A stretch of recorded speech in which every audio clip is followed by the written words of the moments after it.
In Dungeons & Dragons 5th edition, Bael was an archdevil in service to Mammon, the lord of the Third Circle, and was considered one of the 9 Hells' greatest tacticians. He was described as a massive golden-skinned humanoid with bovine features like cloven hooves, a mane of fur down his spine, and the head of a bull complete with curved horns. However, when he appeared before mortals, or took a form on the material plane, it was not uncommon for him to be described as a toad, a cat, a male human, or a combination of the three, sometimes with spider limbs sprouting out from him at all angles. His sphere was war, and he showed it in all of his actions and in the actions of his followers, for the legions he commanded were regarded as some of the best trained and most deadly in all of the 9 Hells. He has the trait Dreadful, in which as a bonus action he can cause all creatures starting their turn within 10 feet of him to roll a DC 22 Wisdom save.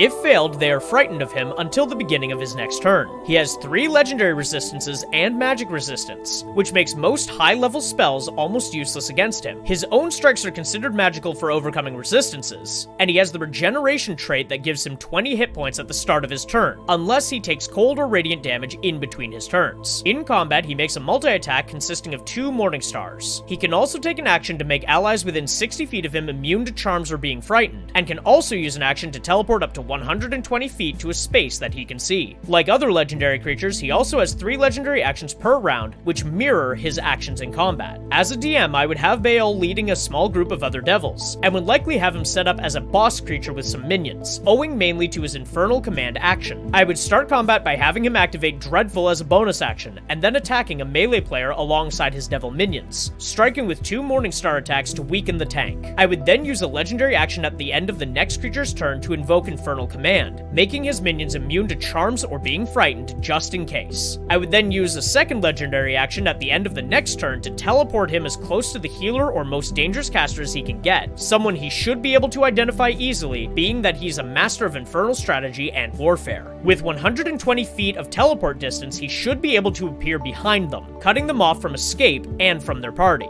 This forces ranged players out of their comfort zone and forces melee players to deal with closing the distance, while also dealing with the minions that he left behind. From here, I would use his final legendary action to either do a multi-attack against the healer if they haven't moved away, or teleport again if they have, in order to close distance in preparation for his next turn. On his next turn, I would use his attack to try and take down the healer. Using this general strategy every round should have him put down the healers and casters fairly quickly, and then he and his minions can focus on the remaining tanks and melee players. I would save his legendary resistances for crowd control spells such as Command, Banishment, or anything else that might take him out of combat temporarily. With his high saving throws and resistance to magic, he's unlikely to be dealt large amounts of damage by spellcasters, and his regeneration trait will offset most of the damage that does get through. In Mythology and Faith, Bael is a demon described in grimoires such as the Lesser Key of Solomon as, quote, a hoarsely voiced king who rules over 66 legions of demons. The Lesser Key of Solomon describes him as appearing to mortals as an amalgamation of a toad, cat, and human while wearing a crown,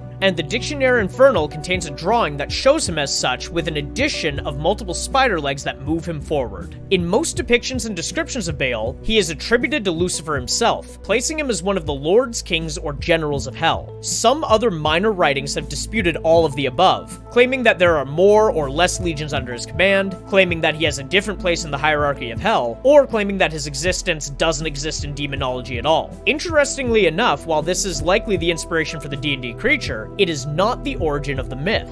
A well-regarded occultist in the 1700s named Jacques-Colin de Plancy once theorized that the demon Bael was actually a modernized, misinterpreted version of the Canaanite deity Baal. The term Baal was an ancient Hebrew honorific meaning owner or lord that was eventually used by many societies to describe gods, deities, and other spiritual beings. Over time, the term Baal or Baal was associated primarily with deification, marking Levantine deities with the Baal prefix, and becoming most associated with the Sumerian god Hadad, who wore a bull's horns and was the ruler of storms and misfortune. Hadad was later branded as a false god and a deceiver, and the term Baal started being used to identify false or evil gods. A trend that found its way into Judaism, Islam, and later Christianity when describing demons. The most instantly recognizable instance of this today is likely Beelzebub, the Lord of Flies. As with many ancient religions, the lines blur and origins are not really clear to modern scholars, but most agree that Baal and Baal are likely the same deity or two different ways to describe demons of the same type, and are terms now interwoven into the names of demons that were later added by Abrahamic faiths. When comparing the monster to the Bael myth, as well as the various depictions of Baal in Abrahamic, Sumerian, and Canaanite faiths, we find that the monster is a mix of all of them. He's a general of hell like Baal in Abrahamic faith. He has the bovine features like those in Sumerian depictions and the legends of Hadid, and he is a deity of war, strife, and storms, just like the various depictions of him in Canaanite and ancient Mesopotamian faith. They even added in the small detail of him appearing as a toad-cat-human hybrid to mortals, which is a very interesting detail to include. All in all, Bael of D&D is a terrifying demon lord who draws inspiration from a nearly endless number of sources.